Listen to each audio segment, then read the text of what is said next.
अस्सलामुअलैकुम दोस्तों, welcome back to our channel find Urdu.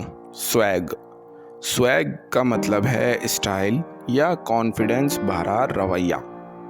Swag का मतलब है किसी शख्स का यूनिक स्टाइल या कॉन्फिडेंस, जिस तरह वो अपने आप को प्रेजेंट करता है। ये इनफॉर्मल लफ्ज़ है जो अक्सर मॉडर्न कल्चर और फैशन के कॉन्टेक्स्ट में यूज़ होता है। इसका ताल्लुक कूल एटीट्यूड और फैशन के साथ होता है। फॉर एग्ज़ाम्पल, उसका स्वैग उसके फ्रेंड्स के दरमियान मशहूर है। He walked into the room with unmatched swag. वो रूम में ऐसे गया जैसा उसका कॉन्फिडेंस सबसे अलग हो। तो दोस्तों, स्वैग का मतलब है स्टाइल और कॉन्फिडेंस का एक यूनिक कॉम्बिनेशन। उम्मीद है अब आपको स्वैग का मतलब समझ में आ गया होगा। मिलते हैं नेक्स्ट वीडियो में। शुक्रिया।